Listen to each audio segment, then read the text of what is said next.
आया हो, क्योंकि मुझे भी 10 साल काम करने का मौका इसमें मिला, तो यहाँ के साथी बड़े उत्साह से आते हैं। आज उनका न्योता लाया, उनका इनविटेशन लेके आया हूँ और सबको निमंत्रण देने आया हूँ कि स्टूडेंट्स जो हैं वो उस नव संकल्प छात्र दिवस में शामिल होकर के नया संकल्प लें, स्टूडेंट्स के मुद्दों को ताकत देने का काम करें। उसके साथ साथ जो सबसे बड़ा मुद्दा है हमारा छात्र संघ चुनाव का, इस बार उस पर आर पार की लड़ाई होनी है और उस व्यवस्था को परिवर्तित कर करके छात्र संघ चुनाव प्रत्यक्ष तौर पर बहाल कराने हैं। वो भी इस बार हम उसको लंबे जब हम सरकार में नहीं थे, जो लास्ट साल था पिछली सरकार का, उसमें अप्रत्यक्ष तौर पर सरकार ने चुनाव कराए थे हमारे आमरण अनशन के धरने के बाद। और पिछले 2 वर्ष कोरोना रहा, पिछले वर्ष दाखिले बहुत लेट हुए, ऑनलाइन क्लासेस में इलेक्शन नहीं हो सकते थे।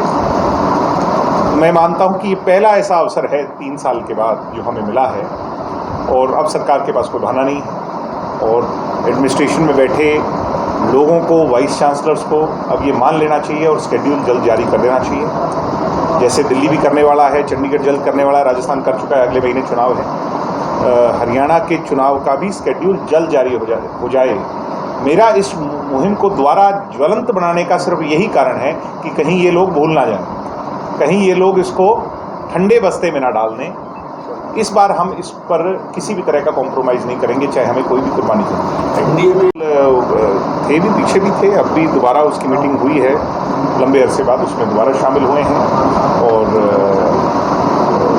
प्रधानमंत्री मोदी जी के जो यशस्वी नेतृत्व के अंदर देश में जो काम हुए हैं, प्रदेश में जो काम हुए हैं मनोहर लाल जी और दुष्यंत जी के नेतृत्व में, उनका बखान करना आने वाले समय में दोनों पार्टियां मिलकर के चुनाव लड़े। एक बहुत ज़रूरी बात मोदी जी ने कही, कोई छोटा नहीं, कोई बड़ा नहीं, सब एक समान पार्टियां हैं, मिल करके ही लड़ेंगे और 330 का टारगेट जीतेंगे। उस 330 की ओर जो अग्रसर हमने होना है। एनडीए और इंडिया को आप कैसे? इंडिया बड़ा अच्छा नाम है इंडिया से, मगर वो इंडिया क्या कर पाता है, इंडिया कितना वो हो पाता है, आने वाले समय में पता चलेगा। मगर नाम रख लेने केवल मात्र से उस चीज़ में जान नहीं फूंकी जा सकती। मैं ये मानता हूँ कि बिखरे हुए लोग हैं, अभी उनमें कोई आपसी सहमति नहीं है, बाकी भविष्य की में और वहाँ से वो एकदम चेहरे गायब हो गए। इसको किस रूप में देखते हैं? गाड़ी तो हमारे वाले भी थे जो पीछे फतेहाबाद में रैली करके कह रहे थे कि ये तो जो है ना तामझामी हमने लगाया, इसका तो तंबू ही हमने लगाया है। उनको बेचारों को निमंत्रण नहीं आया।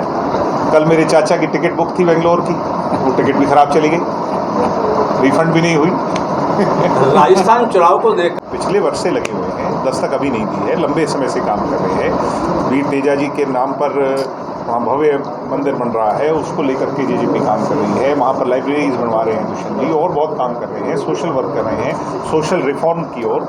हमारी एक ही सोच है कि राजस्थान का अगला मुख्यमंत्री कमेरे और किसान वर्ग का बने, उसके लिए हम लगे हुए हैं। अब वो किस संदर्भ में जा कर के वो कहते हैं कि राजनीति और क्रिकेट की आखिरी बॉल पे क्या हो जाए, तो क्या करवट राजस्थान की राजनीति लेगी तो वहाँ के लोग तय करेंगे। मगर मुझे लगता है ना केवल उपस्थिति मात्र दर्ज करवाने से, बल्कि जेजेपी बड़ी मजबूती से वहाँ चुना। नहीं, एनडीए में गठबंधन बरकरार रहेगा, कुछ ऐसी संभावना? अब मैंने तो ये भी नहीं कहा कि अभी कोई सीट शेयरिंग पर कोई बातचीत हुई, तो जब होगी तब हम।